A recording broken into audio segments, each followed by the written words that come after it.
Welcome to Surviving the Side Hustle, the show where driven entrepreneurs share the real stories, the real honest struggles, and the hard-won secrets behind performing at their best. I'm your host, Rob Tracy, a personal performance strategist and the founder of TAPS Coaching, where I partner with entrepreneurs to turn real effort into real momentum. Every week, I sit down with an owner-operator who's building something of their own, and we get past the highlight reel to find out what's actually working. Because the truth is, most people don't need more. They need to pay attention to what works for them and do more of that. So whatever you're building, let's stop spinning and start winning. We'll jump into the show right after this. If you're an entrepreneur or owner-operator who's working hard but feeling stuck spinning your wheels instead of building real momentum, I'd love to help. I want to invite you to a free strategy session with one of our performance strategists. We'll help you see what's actually working, what's holding you back, and the clearest next step to get your momentum going again. To claim your free strategy session, head over to survivingthesidehustle.com/free call. Again, that's survivingthesidehustle.com/free call. We'd love to talk to you. And now back to the episode.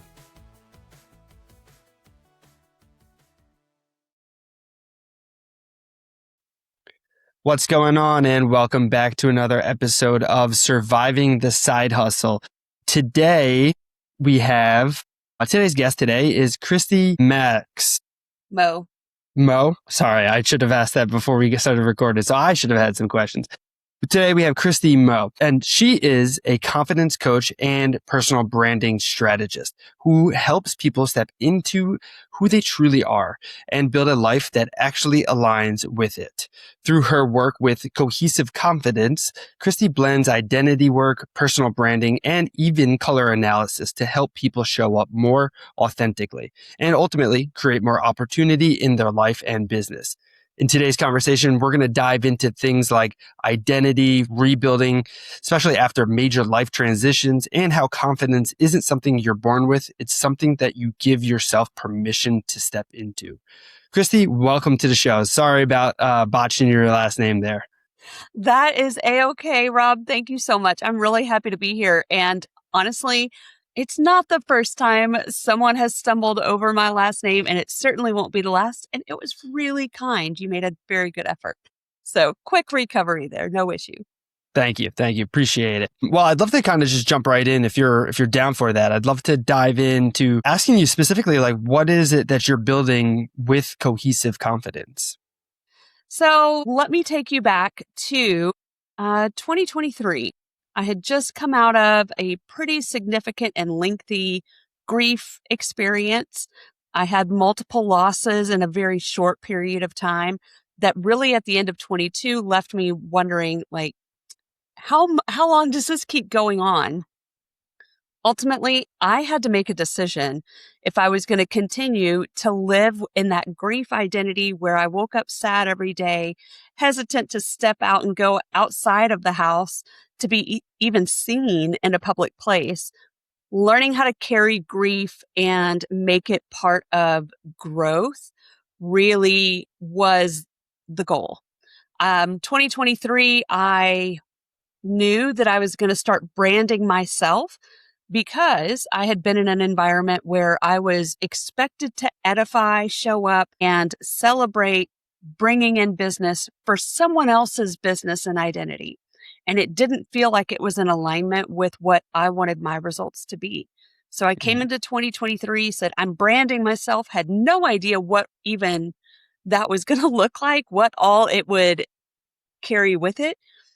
But with that mindset and that one shift, I was able to become an independent operator in the mortgage business. I got a business strategy certification. I was invited to help kick off a skincare brand from the ground up. And I had started copywriting bios, personal and professional bios for women who really didn't know how to introduce themselves in networking spaces or even a casual connection like, hi, my name is Christy, and well, I have these 4 or 5 different things that I really enjoy doing. Do you need anything? and really finding myself in that space of wanting to provide services for everybody and have fun doing it, but also recognizing that the more I said yes to, the more confusing it got for everybody else. And there was one networking meeting, and I will always be so grateful for this question and this prompt.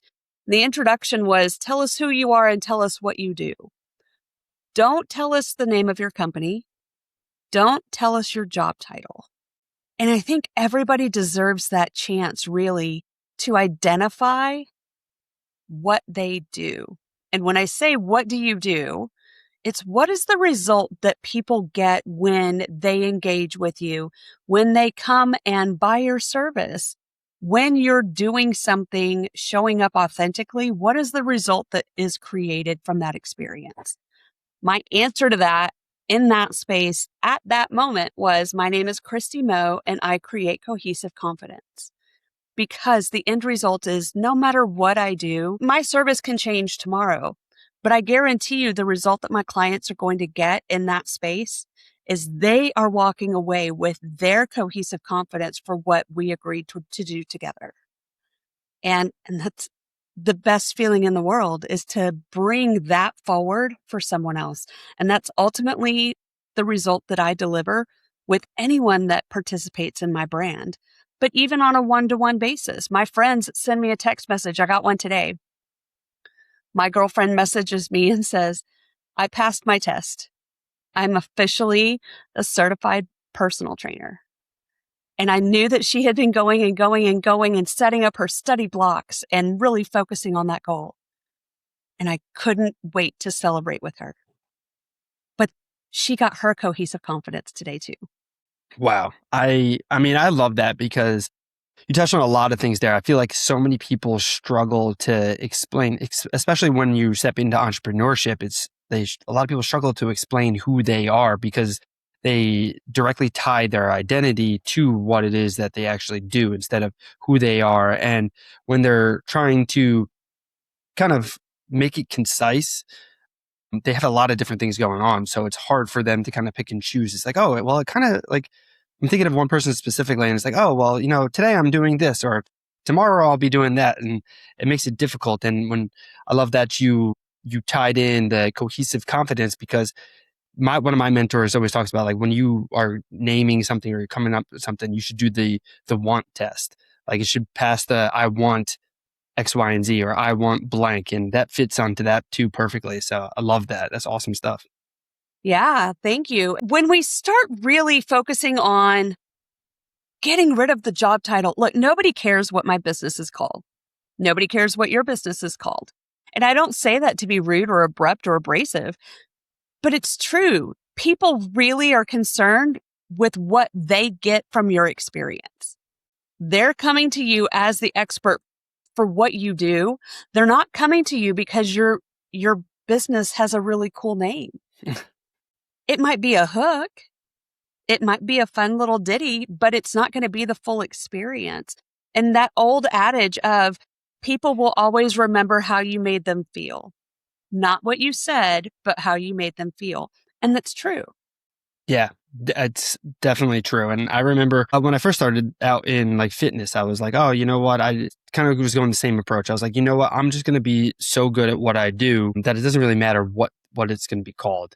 And as long as that I double down on my research, making sure that I show up and genuinely am putting myself in my clients and customers' like shoes and trying to deliver a product that I know I would really want if I were them. And then also making sure that I'm thinking of them too, because I think a lot of times, sometimes people can create a product or a business or something with something that they think that they might want or just that they want, but they're not thinking of the audience as a whole or considering what their audience really wants.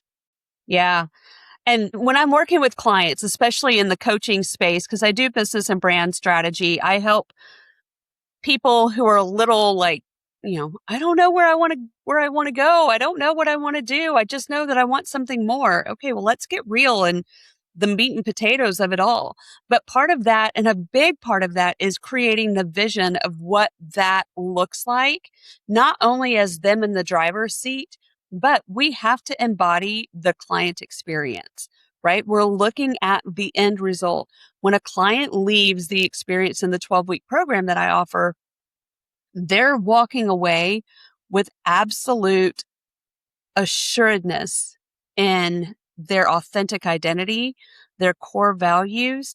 They may not have all the answers with what their tech stack looks like and how many people they're going to need on their team, but they've also been equipped with the tools that allow them to assess throughout the year and build that process forward. We do create a 5-year vision. And what I'm finding is so many people don't know how to dream past what's right in front of them. It's hard. It's hard to visualize what a life could look like that is completely different and feels really audacious and uncomfortable because it's all that you've ever wanted, but more than you thought you deserved or could ever have. Because somebody else has told you maybe you weren't good enough. Maybe it was impolite to ask or think about something a little bit, fun and flair. It's foolish to think that big. But what if, and here's the beautiful piece is we get to write a permission letter. And that permission letter is what we're giving ourselves. I grew up in a house as a child, teen, young adult, where it was expected for me to participate in certain activities. The expectation for me to make certain grades, the expectation for me to go to secondary education, higher education.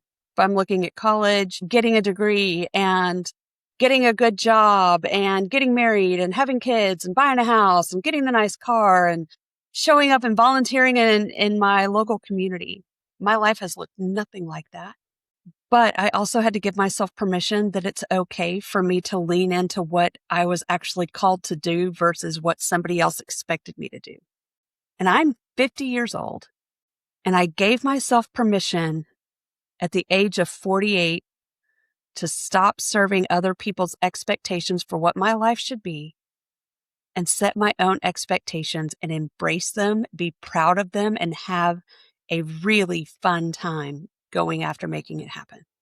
Yeah, that's super inspiring too, because so many people don't get to that point where they can finally give their expectation, or they can live into their own kind of expectations and go through their entire life living what they're told or the expectations that are placed upon them at a young age. So I'm interested to hear, like, so when you made that decision and you gave yourself that permission, what were some of the things that started happening for you? Because I imagine it wasn't just like a total flip of the switch overnight, unless it was. Can you explain to a little bit like what was starting to happen as you did Yeah. live and step into your own? It's really funny. I didn't know what to call it. I hadn't even necessarily put a label on it. But having been intentional about the practice of manifestation, recognizing that I've been doing this for a long time, I just didn't know that I was, and that God wants us to dream. And I grew up in church. I have a very strong faith rooted in prayer, but also I'm willing to explore past what I've been given so far. So writing down these dreams and I mean, we wrote the letters and the papers when we were in grade school of, this is what I'm going to be when I grow up. And this is how it's going to happen. And not, maybe that's true for some people, but most of the time it looks very different. In 2023, when I mentioned I came into that year, I'm like, I'm branding myself. I started stepping into rooms where people did not know me before the trauma of significant loss. And so I was coming in and really ready to tap into a new identity. I wanted something different. I wanted it to feel different, but also being able to recognize how things were feeling in my body. We're talking that gut intuition really coming into play and honoring that. Like, I'm not going to apologize for the fact that I got butterflies when somebody said, "Hey, do you want to come be a part of this?" Absolutely. The yeses were really great, but then also the power of saying no for the things that did not serve the vision was even stronger. So as I started saying yes to these things and people were asking me to help them write their bios, and then it was, hey, I'm going to invite you to get your business strategy certificate. I'm going to ask you to copyright my website. I'm going to ask you to do these things. Saying yes to things that truly felt good at the time were fantastic bricks that I got to build that foundation. And you do that often enough, you start getting really good at saying yes to the right things. And you really start closing the doors and stepping away from the things that don't serve you anymore, people included. I don't apologize for walking away. I say thank you. I've really appreciated everything that I've gotten from this time together, but it's time for me to go a different direction.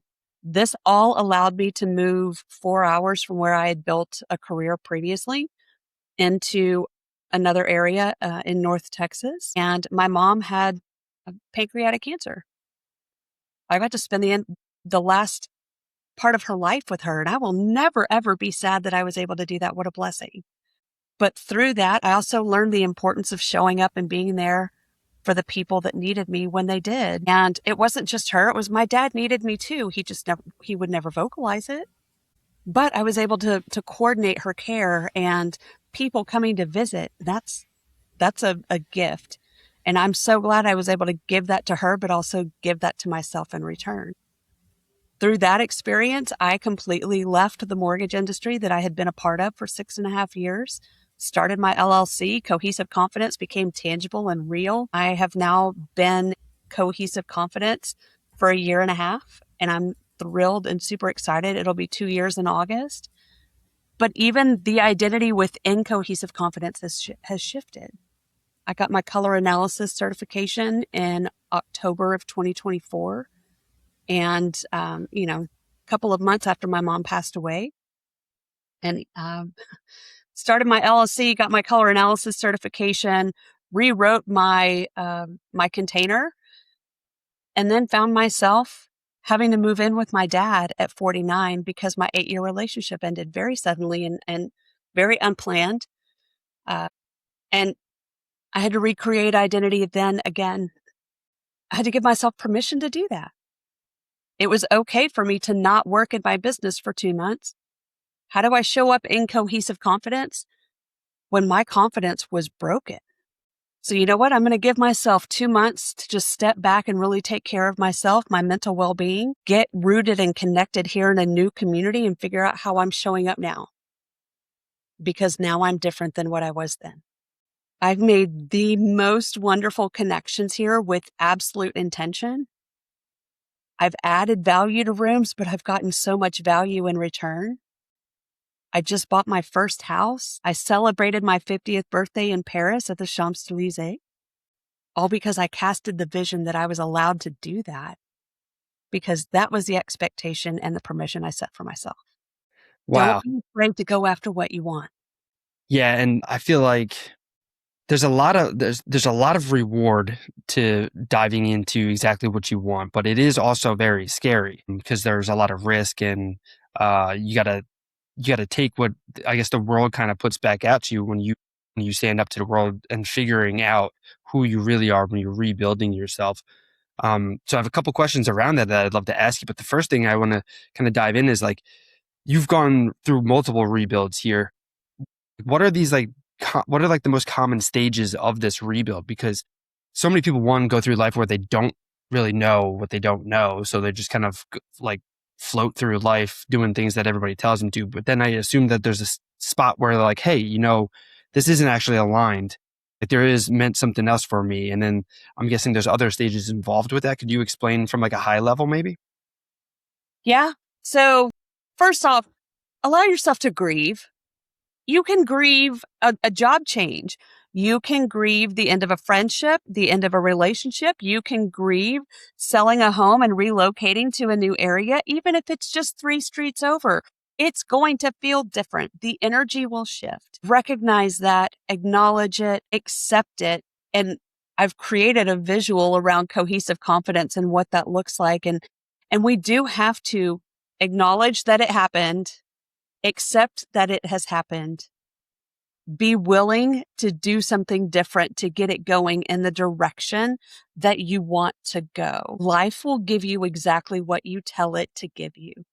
If you tell it to give you trials and tribulations over and over because maybe you feel like you've done something wrong and the universe has said, we're just going to keep dumping on you. And if that's the identity you've taken on and want to live in, not that you want to stay there, but you simply have accepted it, but you don't take that next step forward, you're going to stay there. The world will not change if you are not willing to change with it. And then coming back into after the end of my relationship, I said I didn't work January, February, but I had a date on the calendar. That date was March 1st. And I said, I'm coming back to my business March 1st. If anybody was talking to me about my business before then, hey, you know what? I'm giving myself a little bit of time right now. I'm not in the right headspace to be present, nor do I feel like I can honor the business that I've created and the business that I want. I didn't even know if I was going to be able to keep it.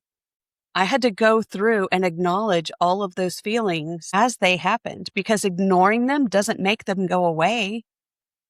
It simply means they still exist and you're not addressing them. But I will tell you that gratitude journaling has absolutely shifted the way that I show up and execute everything that I get to do during my day. Yeah, I'm a huge fan of gratitude journaling, and I think it's so powerful because when I go through different cycles of it where I'm very dedicated and consistent on day-to-day basis, and then there are times where I kind of fall off, and I feel like it's a cheat code. I feel like when I'm consistent with it, and I just feel like things just happen to fall into place for me, and I just feel luckier when I'm doing that, if that makes any sense. Helps me stay Yeah. aligned and moving forward. And so Yeah. where did you get the idea for gratitude journaling? I have a very dear friend. Her name is Danny. She and I met in a women's group coaching setting after my enormous amount of grief when I came into a group after that. So it was part of my reemergence, my recreating, rediscovery of identity. She was part of that group. So she has seen me go from, I have no idea who the heck I am, to, oh, now I have to do this again. Humpty Dumpty fell off the wall. We're putting it all back together. She's been there through 2 of those phases with me in a very short period of time. Bless her for being there. She is a mindset coach. She is an astrologist, sidereal astrologist, and she's very empowering. She has always believed in me. She was one of the first people to recognize and outwardly say, Christy, you're a coach. You're a coach. You're coaching people all the time in everything that you do, even giving subtle advice. You're coaching people to discover things for themselves. And that's what we do as coaches, right? We're equipping others to really gain and build muscles that allow them to be stronger in certain areas, physically, mentally, emotionally, all levels. So she put together in one of her iterations a daily practice where we do 3 gratitude, 3 manifestations, something that we're calling in that's on part of our vision, 3 things that we get to enjoy each day, something that we're excited about, something that we are no longer subscribing to or allowing to be part of our thought process or our day, which that's very important. One of the practices that I go back to on a regular basis, because I'm not 100% there yet, is when I'm driving in the car, I can be a little reactive, especially when I don't think that others are driving as well as I do. I'd like to be more responsive and not reactive. So maybe it's, I will not subscribe to the negativity that is brought to me by other people's poor decisions. It's a practice. We get to practice these things. But then also, what is the focus for the day? What am I committing to stay focused on? What is my theme for the day so that I am mindful? And when we take something out of here and write it down and make it tangible here to where we see it, we have committed to it because we have now written it down. It exists. If something were to happen to me and someone were to find my gratitude journal, they would see exactly what I was doing that day and where my heart and my mind was. But I also, even today, struggling a little bit with recognizing reciprocity, which is another really big, important step. We deserve to receive really great things. If you have been in a really hard season, that's so hard to see.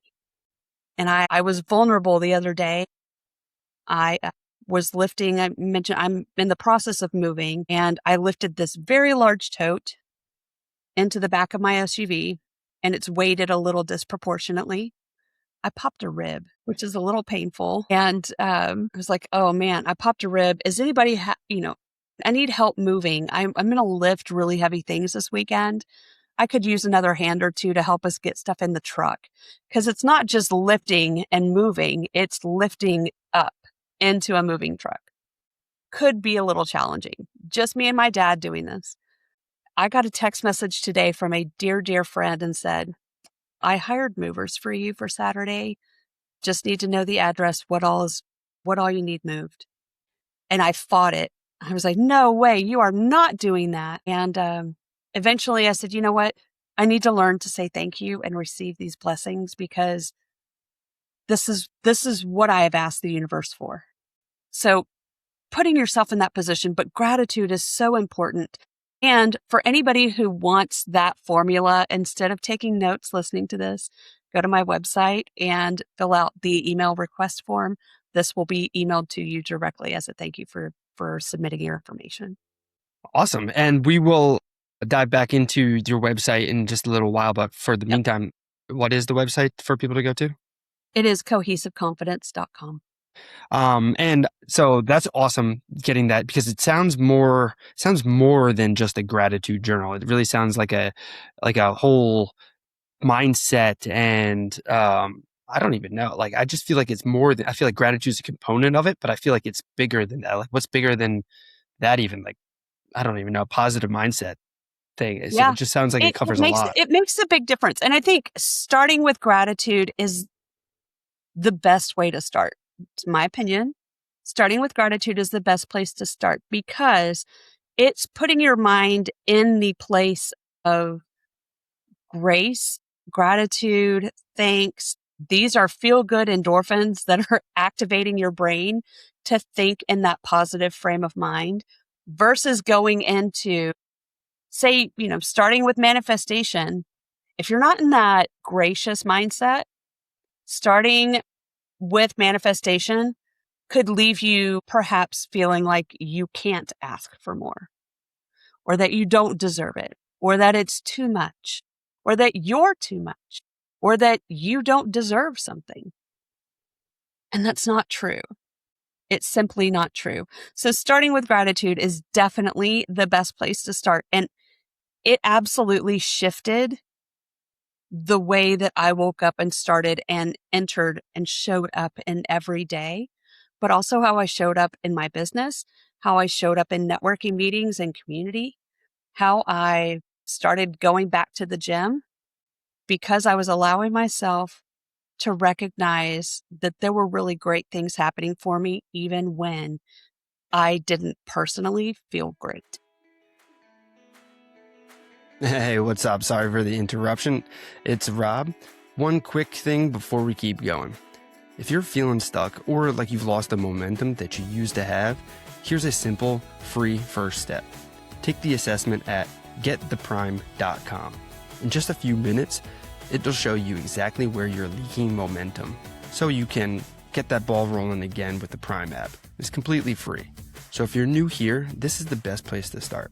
Go ahead to gettheprime.com and take the free assessment.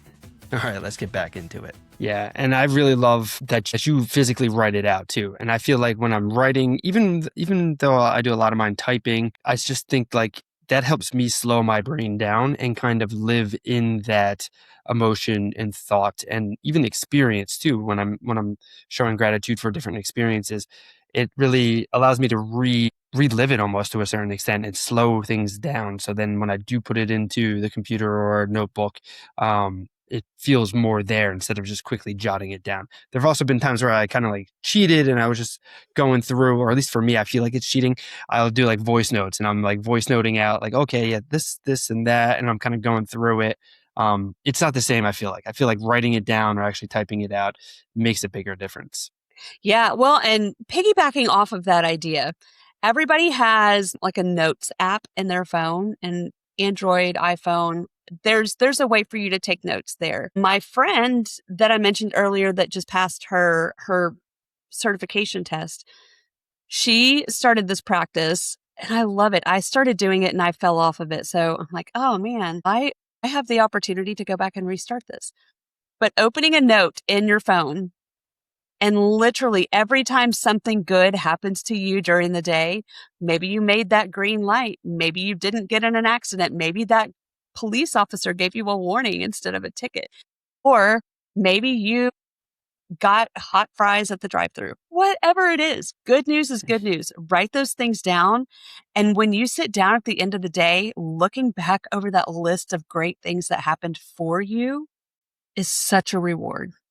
Yeah. And that's part of the reason why part of my coaching practice, I like to start off all the calls with wins. Like, hey, what went well? What went well? And like, if you don't have anything that went well, it's like, all right, well, we got to think about it because we can't move on until we have that. And then I love it because I keep a record for myself and I encourage all my clients to do the same thing so that you can look back on it and you can reflect on it like, wow, yeah, there's a lot that I had done there. And for a while I was so locked up on like the to-do list and I had so many different tasks that I had to do. And I eventually just started switching it to what I call as the ta-da list, like ta-da, it's done. And it's like, hey, I did this, I did that, I did this today, like just listing out all the things that I had accomplished during the day. And that helped me I had way more of a productive day. And you know what, actually, I can hold off on a little bit of that.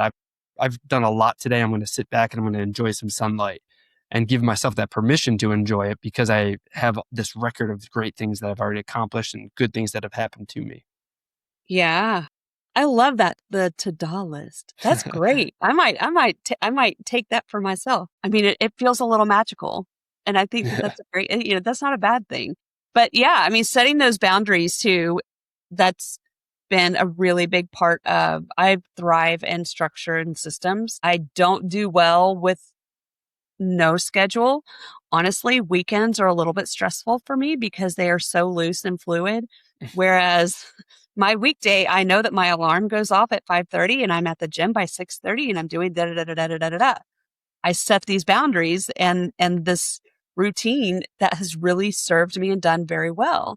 I can find a win when I get out of bed at 5:30. I find another win when I make it to the gym. I'm stacking my wins throughout the day doing these things that I've set myself up to be successful with. And part of that is I don't look at my email until 10 a.m. I don't set any appointments or meetings before 10.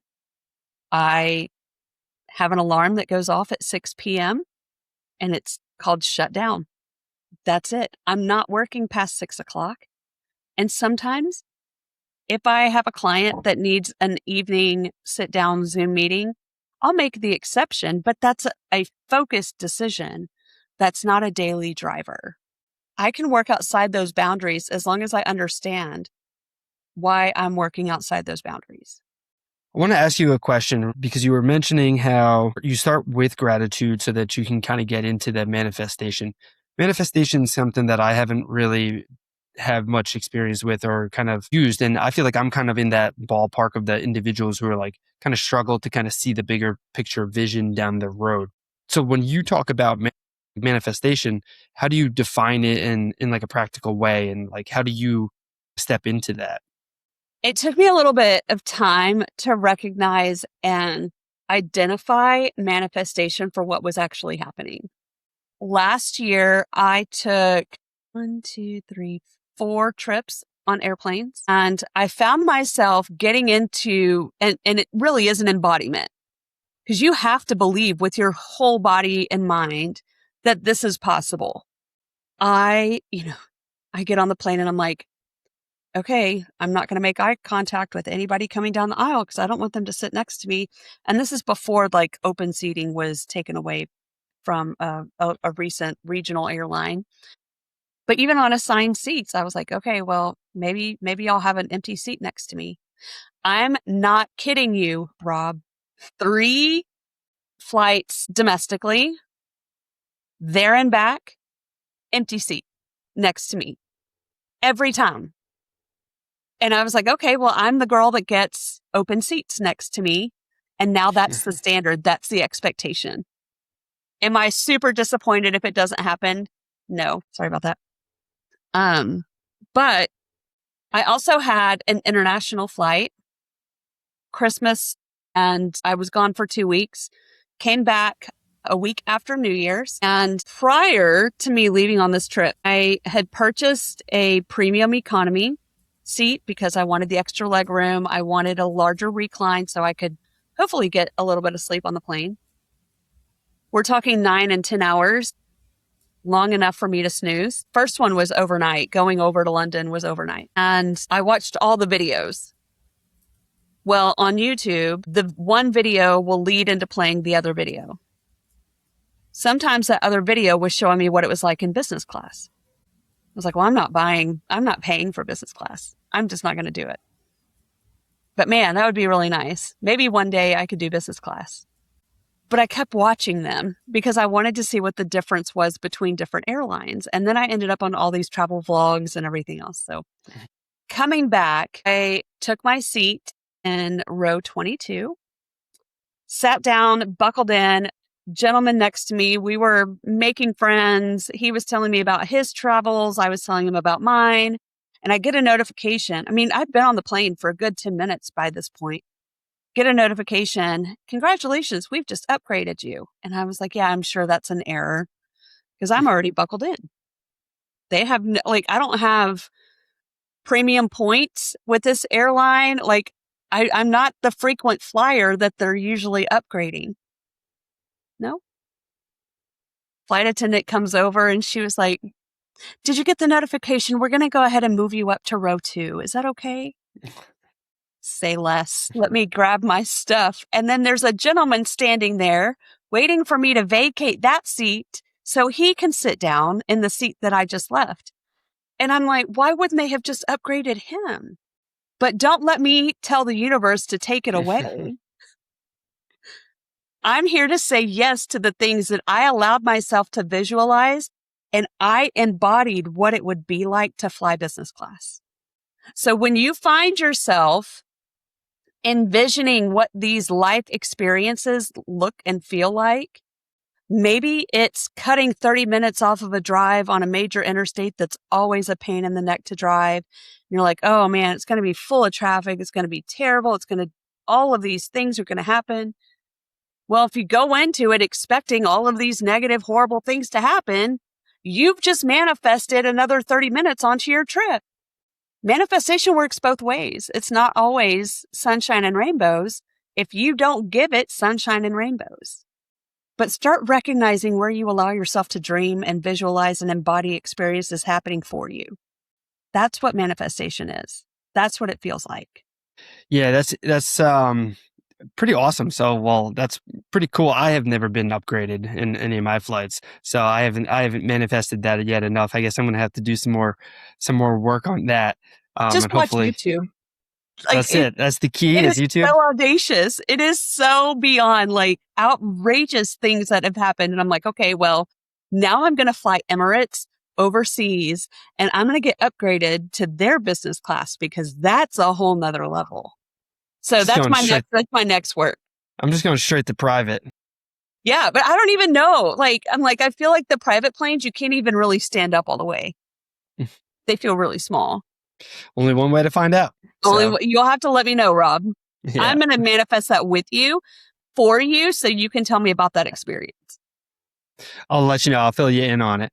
But I would love for you to fill us in on what you've got going on this year. What can we get excited about to kind of see what you're going on? I know you have the journal available for people to grab at cohesivecoaching.com, but what else have you got going on this year that you're excited about?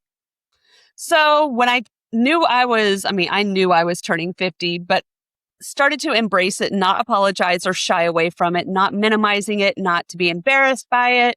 I am 50, I'm here, and I want this year to be magical. I deserve a little bit of magic. Last year was kind of a crapshoot. So I set up a goal to have 50 speaking opportunities through podcasts, webinars, workshops, summits, I have an idea for a book, so I might start pulling some of those pieces together. There's nothing written in stone, but but be on the lookout for more media. I am doing color analysis and personal branding, which has been really fun, tapping into color psychology and connecting the communication of color to business profiles and connecting the closet to the conference room, kind of all encompassing, really cohesive, confident experience. So that is happening, and I have that available on my website, cohesiveconfidence.com. And if anybody is curious and wants to dive in a little bit deeper, explore opportunities and how we might be able to work together or create some mutual support, I do have an opportunity to book a call on my website, so you can find that there as well. Awesome. And your social channels, how do people follow you to stay up to date on what you're doing and where you're at? You bet. So Instagram, TikTok, all at Cohesive Confidence. Facebook, you can see Cohesive Confidence LLC there. And then I am also on LinkedIn. My personal LinkedIn is Christy Meaux, Meaux. So you can find me there. I'm definitely connecting with more people all over the United States and even some internationally. I connected with a lady in Ecuador last week, which was really exciting. So really looking forward to what this world wants to bring me this year. I literally came home, and another tip on the manifestation. I wrote down last April a list of 19 things I wanted my home to have. And when I found my home 2 days after I got back from London, I found my house, and it had 17 out of 19 things already taken care of on the list. The 2 things that did not exist yet was I wanted a house without carpet, so I had wood floors put in. And then I wanted a water feature in the backyard. It may not be directly in my backyard, but the pool is just across the street. So I'll say the universe came and delivered. Love it. I love it. That's awesome. Congrats on the house. Congrats on all the different events and speaking opportunities to come for this year. And thank you so much for coming on today. I really appreciate you sharing your insights and your experiences and how to kind of keep bringing this manifestation in and tap into this universe and getting things that we want. Thank you so much, Rob. It's a pleasure to be here and connect with you, and looking forward to bringing more confidence all around. All right, sweet. That's a wrap on this week's episode of Surviving the Side Hustle. If this conversation gave you something that you can use, would you do me a favor and follow the show? And then please leave a quick rating and review wherever you listen. It genuinely helps more entrepreneurs find these stories, and it helps spread the word of our guests. And if someone came to mind while you were listening, do us both a favor and share the episode their way. You can connect with me and find everything that we mentioned over at survivingthesidehustle.com. Until next time, remember, pay attention to what works for you and then do more of that. That's how you stop spinning and start winning.